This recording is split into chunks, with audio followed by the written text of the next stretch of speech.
Welcome back to the Marvel Movie Minute, a daily podcast in which we explore the films of the Marvel Cinematic Universe, 1 minute at a time. In this, our 5th season, we are looking at Joe Johnston's 2011 film, Captain America, The First Avenger. I'm Andy Nelson from the Next Reel Film Podcast. And I'm Pete Wright, and I'm in a recovery room in New York City. Today, we're talking about minute 112, which begins with a gorgeous day at Ebbets Field and ends with Steve's skepticism.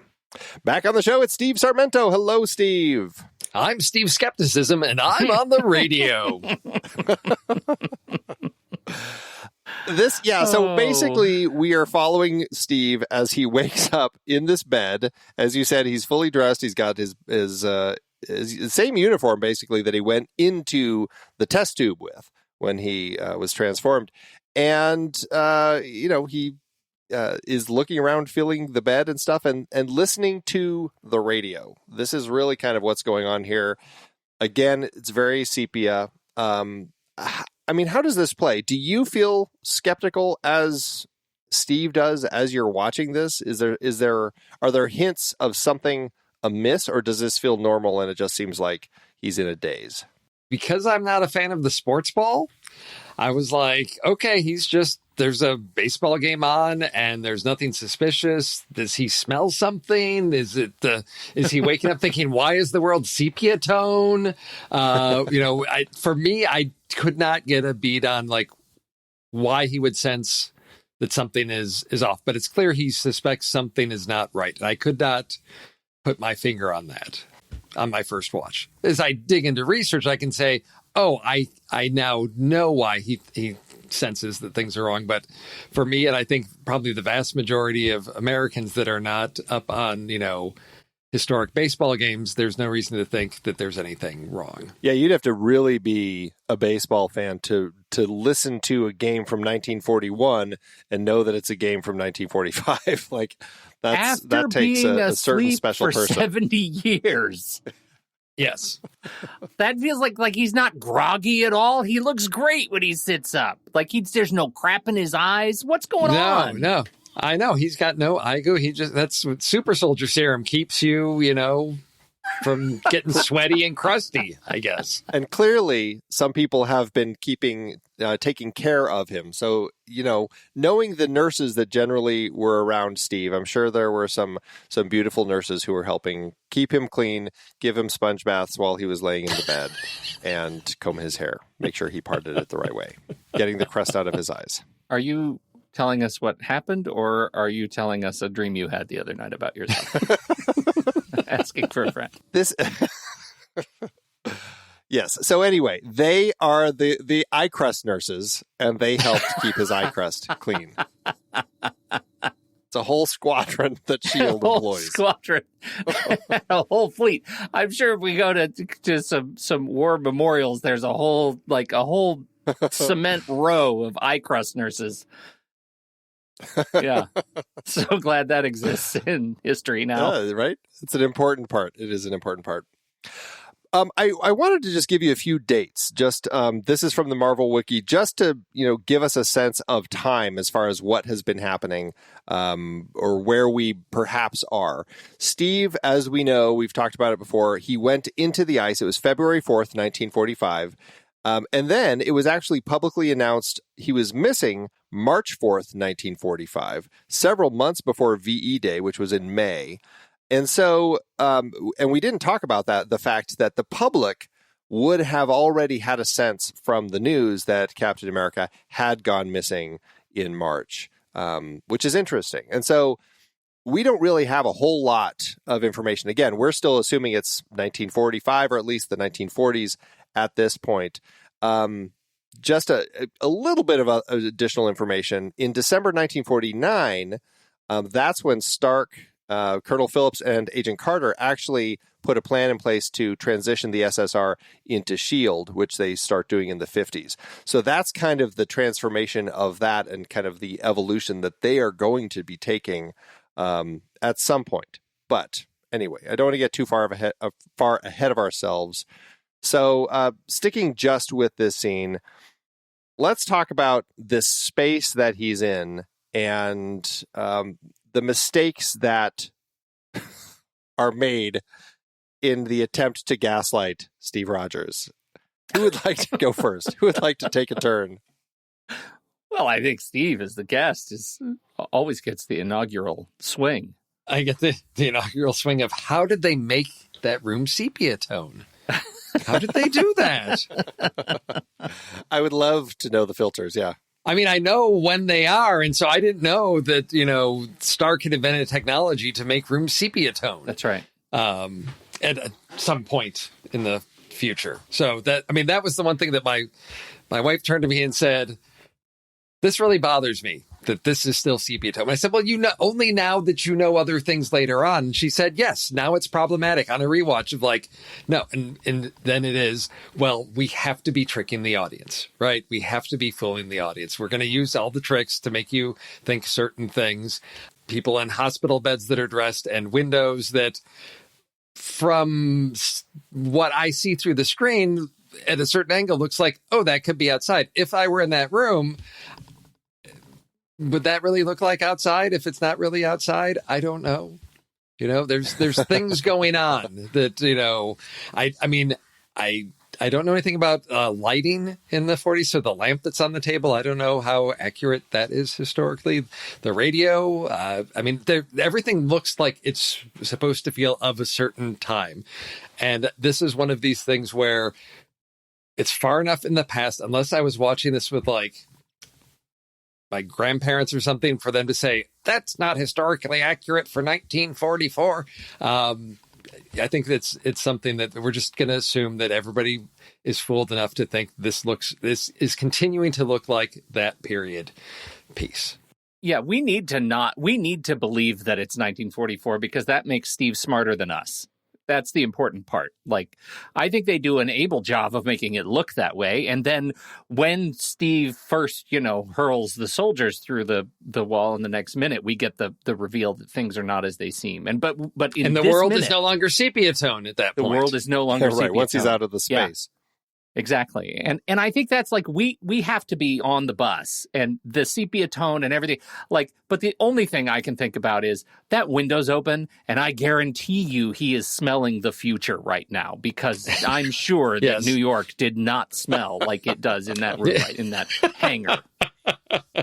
Well, to that point, though, again, we're designing this to feel like it's from the camera's perspective, what we're going to see. We never see Steve get up. If Steve gets up and looks out the window, they're screwed. If Steve happens to recognize that this baseball game took place 4 years earlier, they're screwed. If the nurse happens to be holding something that looks futuristic, they're screwed. Like, there are so many things that they are doing that, I don't know, it ends up, as we find out in the next minute. I mean, at this point, it just, the music is really the thing that tells us something is amiss because Steve is looking around skeptically and the music cue comes in to say, ooh, something's wrong. And so we don't know exactly what's going to give things away for Steve, but I don't know. I guess it's interesting that S.H.I.E.L.D. seemed to miss the ball with some of the things that they could have done. And I guess it just speaks to me as they were rushing because they had no idea how long he would be unconscious. I guess that's kind of the way I have to take it. Well, that question, though, Andy, also for me is how long did they plan on keeping him in the dark, right? Like, they wanted to take it slow with him because they thought that he would go into some sort of shock. But like, what was their longer game? Like, did she come in ostensibly to ease him into the future or just to lie to him and come in and out and string it on for days? That's the part that always just feels shady to me. Yeah. Yes, exactly. I mean, he's dressed you have him in a hospital gown. He's far less likely to bolt out of the room. He's got pants and shoes on and everything. Is like, I'm going to take a stroll down the hallway. Why won't you? I'm dressed to go out. Let me get out of this room. We're not in Thor 4 yet. Right. Exactly. Yeah. Right. So there's multiple things of the charade's going to fall pretty fast. And I didn't know if you wanted to get into the baseball game now or if you were going to get into that more in the next minute when there's more about that. I think we can talk a little bit about that. I'm sure we'll talk about it today and in our next minute. But okay, because that's the thing that as my wife and I were watching this, she said, why is this baseball game suspicious to him? Right. You can tell as he asks the nurse, like, where am I? And then he hears the game and it's like, no. And he turns again. He's startled. And we thought, who's going to remember, even a diehard fan? Are you going to remember a game from, 3 weeks ago by just hearing a specific play? So I researched this to find out about this game and how famous this game is. It's a legendary game for multiple reasons. So then I thought, this is why there's something suspect about that. That's why they picked this particular game, because the Dodgers and the Phillies, one of the star Dodgers players had been hit by a pitch by the Phillies pitcher.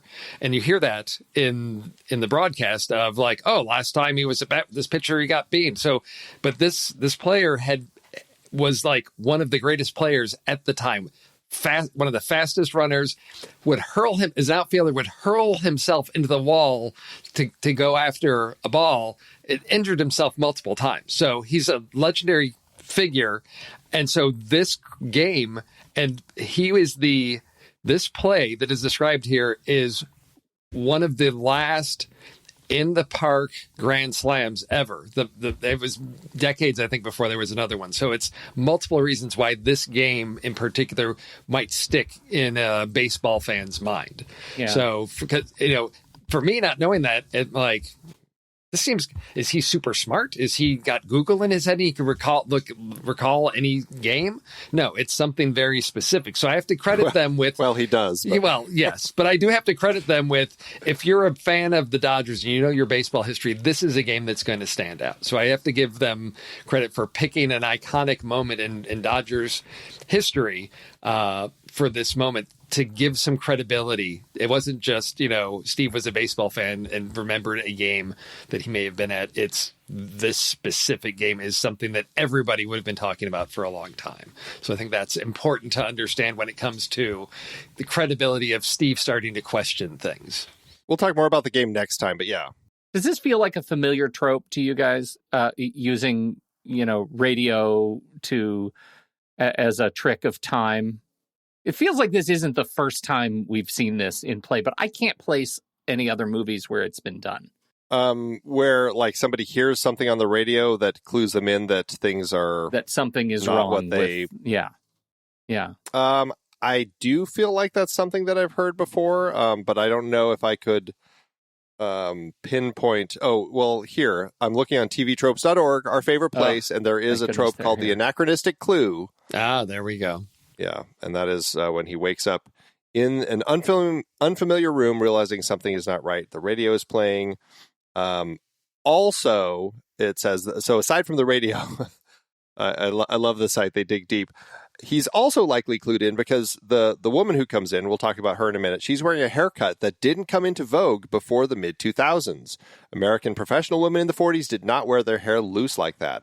And a style of bra that didn't exist before the 90s. A modern push-up bra that is not properly fitted so the edge of the cups can clearly be seen through her period blouse. Because Steve is definitely a bra expert. We know he's a real bra man. So I mean, I think that's an interesting point, though, Pete, that there is this element of kind of that anachronistic clue that he's hearing this thing that is telling him something is wrong.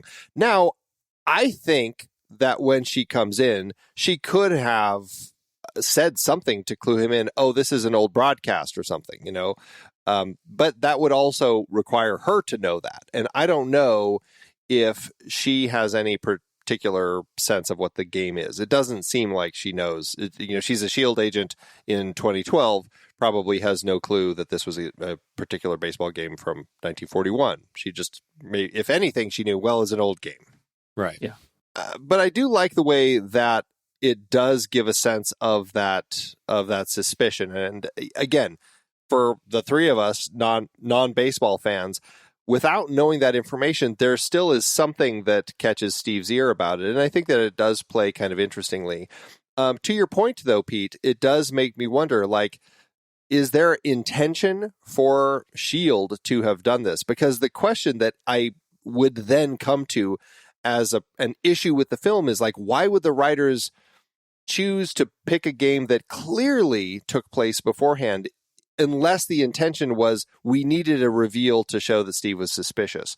Like, they could have had a game from 1945 or 1946 playing, and then Nick Fury comes in. Like, what is, I don't know. I guess, is there a reason that at this point in the film they feel we need to somehow be tricking Steve now? And I don't know. It ends up feeling like very written again, like many things in the film. Yes.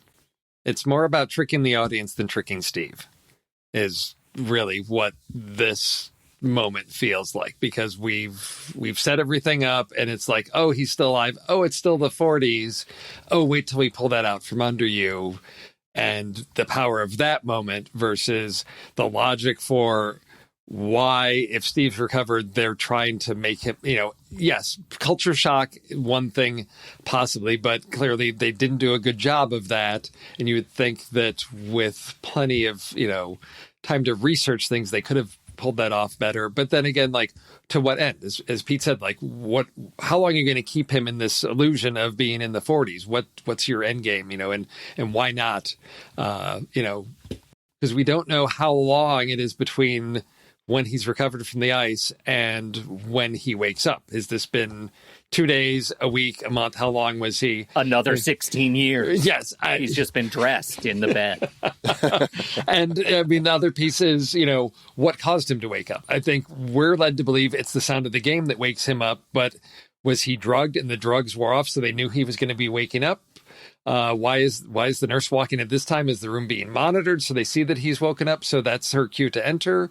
Or, there's lots of questions, and it's these things that you start pulling on one and everything just starts not holding up as well as it needs to, because it's an artifice that's put in place to get a specific reaction from the audience, which is, it's not about the story at that point. It's about, let's give you that memorable wow moment.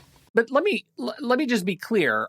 I'm here for it. Like, at this point in the movie, I am totally okay with that manipulation because, one, it's really only over the course of about 45 seconds of screen time.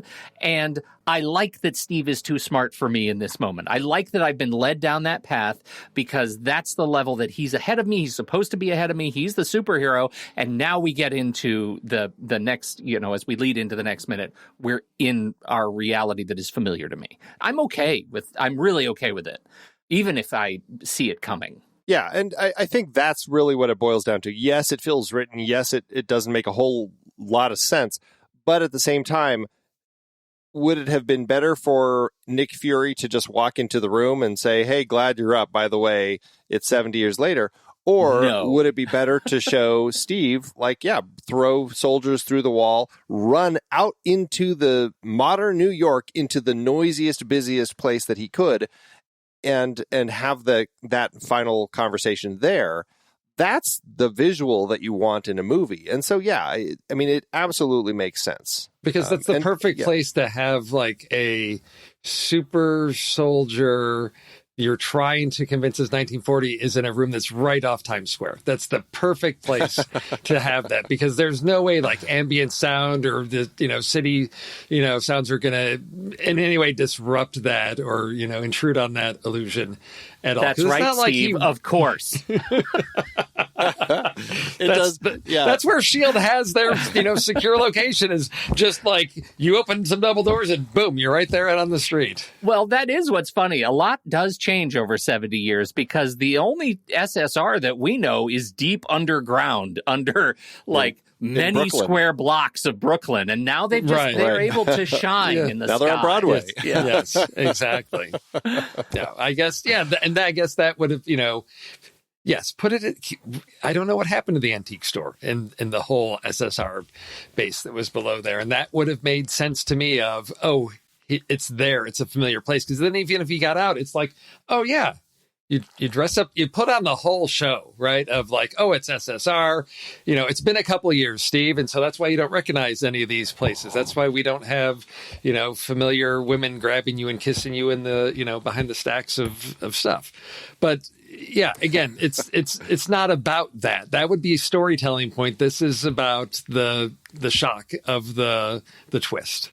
Well, and to a certain extent, this is really the mid or post credits sequence for the film. I mean, we had that break. The film could have ended there, as we said in the last minute. Right. And then we could have just jumped into the credits and then at the end of the credits had this. And I mean, I guess Marvel wasn't quite at that point where they were doing the mid and the post credit sequences. But essentially, that's what this is. And so to that end, they need to do it quick. They need to make it flashy. And, I mean, yeah, I agree with you, Pete. I'm here for it. It's fun. In the context of what we're getting out of the movie, they give me what I need. So, all right.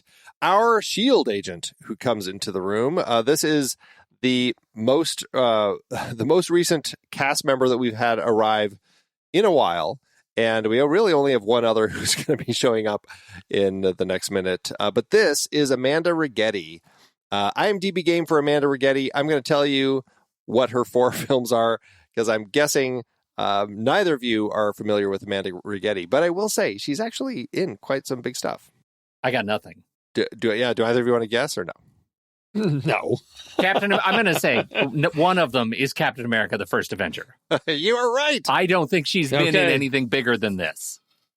Well, you'd be wrong. Oh. I guess you'd be wrong in the scope of where she's had bigger opportunities, let's just say. Okay. Captain America, the First Avenger, yes, that is number 1. Second is the 2009 remake of Friday the 13th, in which she played Whitney Miller. So she was one of the leads in that film. Okay. Third is a film I've never heard of called Queer Fish in God's Waiting Room, which, I don't know if it's a short. I'm not exactly sure what it is. It is a short. It's a short film that Adrian Pasdar directed, actually. So clearly bigger than this movie. Yes, that's what you're saying. Okay. Well, no. Last but not least, she was in The Mentalist. And that show, which ran for 7 years, she was in 132 episodes of that show. Okay. She was one of the season regulars for the show, which I've never seen, but I heard a lot of good things about it. Were either of you fans of The Mentalist? Well, I did. I've watched some episodes. I would not have been able to tell you that she was in it, but I have watched some episodes. The other show, though, that competed with The Mentalist, I think, was Tim Roth was in this show where he played the lie detector guy, a guy that was always ahead, a consultant, a lie detector guy. And I watched a lot of that. And you'd think I'd be able to remember A, the name of the show, B, the name of the star. I remember none of that stuff, but I did watch a lot of that show when it was on. It was pretty empty calories, but I enjoyed it quite a bit. And so that's what I think of when you say Mentalist. That's what I think of is the lie detector guy show with Tim Roth. With Abomination. Lie to me. Lie to me. That's what. Wow. That is the worst. That I couldn't even remember the show. Lie to me, and lie is in the title. Well, I mean, that's another Marvel thing with Tim Roth in it. But no, she was not in that. It is The Mentalist that she was in. But yeah, very big role in that show. So that's Amanda Righetti, our SSR agent with the wrong hairstyle and the wrong bra for the period. And the wrong remote control device for the period. Yes. We don't get to see that in this minute, but yes, there is definitely something there. I do wonder, when Steve gets up, we do see on the little nightstand next to him, there's a pitcher of water and a newspaper. And I am curious now, like, did they look at the date when they printed up that old paper to put there? Since the game, obviously, they weren't paying particularly close attention to. But I am wondering if Steve sat up and just like, oh, the paper, and started reading the paper. Yeah. Would that have thrown him? That's a really good point. Again, who's it? Yeah. Wouldn't it have been great if that's the thing that related? Who is this George Bush guy? They do all this work to dress it up as the and they miss. The S.H.I.E.L.D. Is that, what would the role for that be? To create this room, do they basically call a movie company and say, hey, we need a production designer, somebody to come in and build a fake room for us? Andy, S.H.I.E.L.D. actually has an entire salary band titled S.H.I.E.L.D. Continuity. And that's just what they do. They're staging lots of stuff, man. Lots That's of true. stuff. I wonder who else they're trying to gaslight. And I wonder if they're hiring. Part. Well, clearly all somebody right. lost their job over that radio broadcast. So Right. there may be an Exactly. opening for Right. radio broadcast continuity within S.H.I.E.L.D. Exactly. The only last thing I had for this minute is I just really love Chris Evans, the way that he performs, the confusion, the skepticism leading into that very last eye movement that he has at the very end of this minute when he's kind of looking off to the distance, and then he just moves his eyes to look up at her as he starts his last line of inquiry there. I love that simple eye movement that he has there. It says a lot. Well, and we get the Martin Sheen Apocalypse Now camera above the fan, which if the room were even a little bit more sweaty, it possibly could have made that a more convincing parallel. But for me, I was there for it. Like I imagine Martin Sheen as a gaslit. No, that would have been yes. That's what that's probably what the plan was. Was the nurse would come in, leave, close the door, and then we just get Steve Rogers sort of flailing around in the room in the fan and just pontificating on Red Skull, doing some karate, yes, punching mirrors. and just punching mirrors, all of that, just trying to the Red Skull, yes. I just all love of that. We clearly all three of us saw the same minute. That's good. That we're all right there. That's perfect. Yes. The biggest problem with all of that is Steve can't get drunk, and so That's true. that whole element that doesn't Dang it. play as Yeah, well. But still. that's true. Well, it was a good minute. Steve, this is the last minute we get to have with you this week. It's going to be a few different guests hopping in and out this week.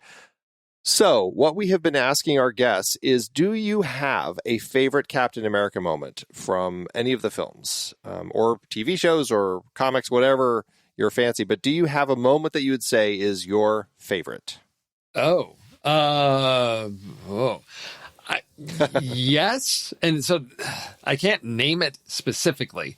That's the issue. But That's sort of the game, Steve. Yeah, I know, but it's. You I did think hear it's Andy just now, right? No, yeah, I did. So okay, I can't name the comic issue, but it's in the comic. It's in the whole Civil War piece, and there was something in there, and there's a moment where I don't know how they conveyed it, and it was something that just always stuck with me to see how it carried over into the MCU. Is just like what a great tactician Steve Rogers is that he can come into a situation and just assess very quickly strengths, weaknesses, and I think it really ties into this minute really well of like being able to look around and say there's something that doesn't feel right away, and it was something that I think about how they capture that in a comic book. There's just a few lines of dialogue and a few frames to capture the essence of this man who is just brilliant when it comes to strategy. And so that's really something I'd never thought about, or really, wasn't really into the Marvel stuff as a kid,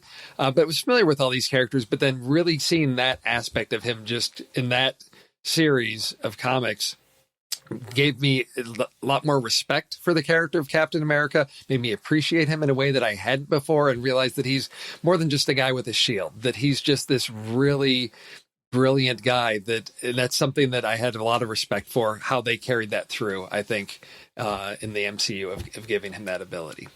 I don't know if anyone's pulled the comics for Civil War up for that, so that's awesome. Yeah, I'm think so. going to have to look into that to see if I can pinpoint the panels, but I'm just glad you were finally able to actually tell us. Yeah. I thought was just you were gonna going to say, I do have a a Yeah, but I can't tell you what it is. That's what I thought we were That's going. right. Because then, but that's it's right. a secret.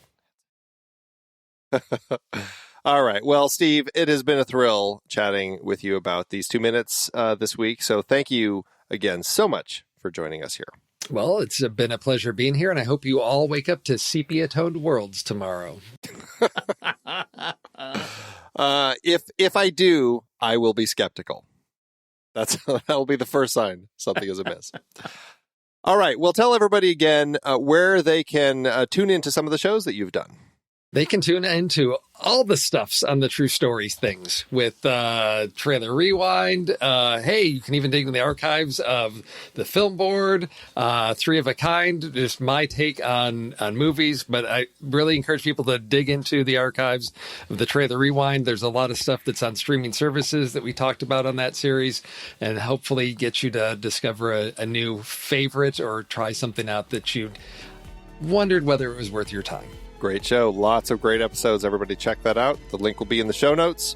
We'll be back tomorrow with JJ, your partner in crime on a lot of those Trailer Rewind episodes. So we'll be back tomorrow with him. So Pete, thanks as always. Thank you, Andy. And remember, if you're ever unsure, turn on the radio. Until next time, true believers.